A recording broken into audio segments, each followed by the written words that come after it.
Hi friends, நெஞ்சத்துக்கு இல்லாத சீரியலை பற்றி தான் நம்ம இந்த வீடியோக்குள்ளே பார்க்க போகிறோம். வாங்க நம்ம வீடியோக்குள்ளே போகலாம். மதுமிதாவோட அம்மா அப்பாவை தான் காட்டுறாங்க. அப்போ வந்து அவங்க அம்மா வந்து ஃபீல் பண்ணி அழுதுகிட்டு இருக்கிறாங்க. மதுமிதா இல்லாத எவ்வளோ கஷ்டமாக இருக்குது பாருங்க. அப்படிங்கும்போது நீ அதை பற்றிலாம் நினச்சிட்டு இருக்கக்கூடாது. சொல்ல போனாக்கி மதுமிதாவுக்கு கல்யாணம் நடந்துருச்சுது.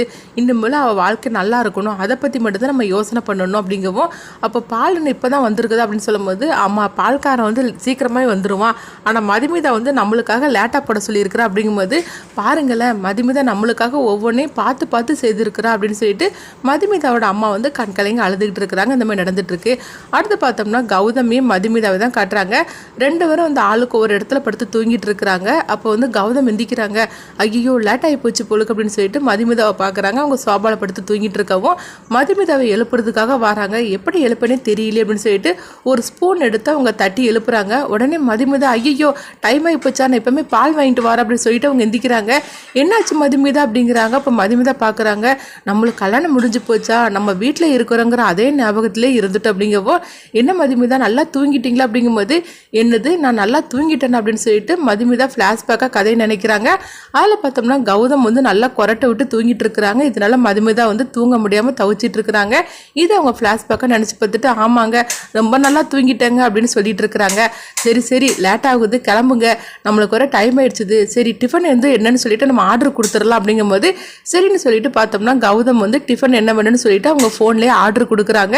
அப்போ அவங்க ஏகப்பட்ட லிஸ்ட்டை கொடுக்குறாங்க. சரி மதுமிதா உனக்கு என்ன வேணும்னு சொல்லி கேட்கும்போது, அப்போ இவ்வளோதானே நீங்கள் லிஸ்ட்டு கொடுத்தது எல்லாம் உங்களுக்கு மட்டும்தானே அப்படிங்கும்போது, ஆமாம் எனக்கு தான் கொடுத்துருக்குறேன் அப்படிங்கிறாங்க. என்னது ஒரே ஆள் இவ்வளோதானே சாப்பிடுவார் அப்படின்னு சொல்லிட்டு மதுமிதா அதிர்ச்சி அடைகிறாங்க. சரிங்க நீங்கள் இவ்வளோதானே ஆர்டர் கொடுத்துருக்கிறீங்களா, அதிலே நான் ஷேர் பண்ணி சாப்பிட்டுக்கிடுது அப்படிங்கும்போது, ஐயோ அதுலலாம் நான் ஒன்று கூட தரமாட்டேன், உனக்கு என்ன வேணும்னு சொல்லி நான் வந்து சொல்கிறேன் அப்படிங்கும்போது, அப்போ எனக்கு ஒரே ஒரு இட்லி மட்டும் சொல்லுங்க அப்படிங்கிறாங்க. என்னது ஒரு இட்லியா, அது போருமா அப்படின்னு சொல்லும்போது, எனக்கு அது போருங்க அப்படிங்கிறாங்க. சரின்னு சொல்லிக்கிட்டு மதுமிதா சொன்ன மாதிரிக்கே கௌதம் வந்து ஒரு இட்லி ஆர்டர் பண்ணிட்டு இருந்தாங்க.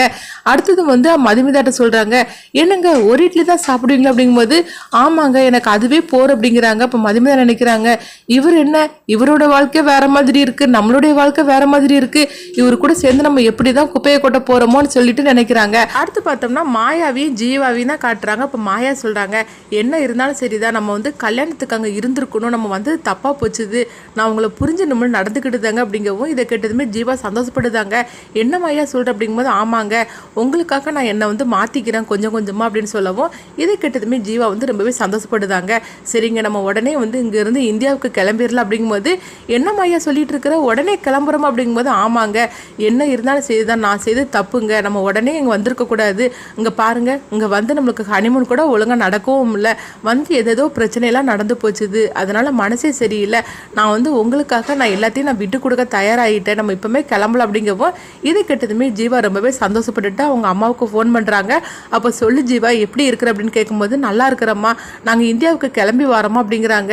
என்ன ஜீவா அதுக்குள்ளேயுமா கிளம்பி வர அப்படிங்கும்போது, ஆமாம்மா மாயா தான் நம்ம போகலான்னு சொல்லிட்டா, சொல்ல போனாக்கி மாயா வந்து நம்மளுக்காக எல்லாத்தையும் மாற்றிக்கிடுதுன்னு சொல்லிட்டு என்கிட்ட எவ்வளோ ஃபீல் பண்ணி பேசினா தெரியுமா அப்படிங்கவும், ஆமாடா நான் கூட சொன்னோம்ல மாயா அன்னைக்கு வந்து இப்படி பேசுனது வந்து தப்புன்னு எல்லாருமே சொல்லிட்டு இருந்தாங்க, ஆனால் மாயா சின்ன பொண்ணுடா, அவளுக்கு வந்து புரியாதுல்ல, இப்போ தான் அவள் கொஞ்சம் கொஞ்சமாக புரிஞ்சுக்கிட்டுதா, கண்டிப்பாக நம்மளுக்கு ஏற்றவளாக அவள் வந்து மாறிடுவா அப்படின்னு சொல்லிட்டு ரொம்பவே சந்தோஷப்பட்டுட்டு இருக்கிறாங்க. அப்போ இருந்து அதித்திட்ட சொல்கிறாங்க, அதித்தி நம்மளுக்கு நிறைய வேலை இருக்குது, ஜீவா வர கிளம்பி வாரான்னா ஏகப்பட்ட வேலை இருக்குது, கடைக்கெலாம் போகணும் அப்படின்னு சொல்லவும், இதெல்லாம் பார்த்துட்டு அதித்தியும் அவங்க அப்பாவும் ரொம்பவே சந்தோஷப்பட்டுட்டு இருக்கிறாங்க. அடுத்தங்க பார்த்தோம்னா கௌதமை தான் காட்டுறாங்க. கௌதம் வந்து அவங்க மதுமிதாட்ட சொல்கிறாங்க, நம்ம மதுமிதா நம்ம ரெண்டு பேரும் வந்து புருஷன் பொண்டாட்டியே நம்ம நடிக்க ஆரம்பிச்சிருக்கோம், ஆனால் அந்த நடிப்பில் வந்து ஒரு பெர்ஃபெக்டாக இருக்கணும், சொல்ல போனாக்கி ஊர் உலகத்துக்காக நம்ம வந்து ரொம்பவே வந்து கரெக்டாக புருஷன் பொண்டாட்டியே நம்ம நடிக்கணும் அப்படிங்கிறாங்க. சரிங்க அப்படின்னு சொல்லிட்டு மதுமிதாவும் சொல்கிறாங்க, சரி நான் கிளம்பிட்டேன், நீயும் கிளம்பி வந்துரு, பால் பழம் சாப்பிடணும் நம்ம வீட்டுக்கு போய், அது ஒரு சம்பிரதாயம் அப்படிங்கிறாங்க. என்னங்க சொல்கிறீங்க அப்படிங்கும்போது, ஆமாம் இது நேற்றுக்கே நடந்திருக்கணும், ஆனால் நேற்றுக்கு இருந்த வேலையெல்லாம் ஒன்றும் நடக்காமல் போச்சுது, பாட்டி இதெல்லாம் கரெக்டாக பண்ணுவாங்க, அதனால நம்ம வீட்டுக்கு கிளம்பணும் அப்படின்னு சொல்கிறாங்க. மதுமிதாவும் சரின்னு சொல்லிட்டு அவங்க கிளம்புறாங்க. மதுமிதாவும் கௌதமும் கிளம்பி சகுந்தலாவோட வீட்டுக்கு வராங்க. அப்போ சகுந்தலா வந்து பார்த்தோம்னா மதுமிதா பார்த்ததுமே முறைச்சி பார்த்துட்டு இருக்கிறாங்க. அந்த இடத்துல வந்து மதுமிதாவை ரொம்பவே அவமானப்படுத்துகிற மாதிரிக்கு சகுந்தலாவோட நடவடிக்கை இருக்குது. அடுத்து அந்த கதை என்ன மாதிரி கொண்டு போறேன்னு சொல்லி வெயிட் பண்ணி பார்க்கலாம்.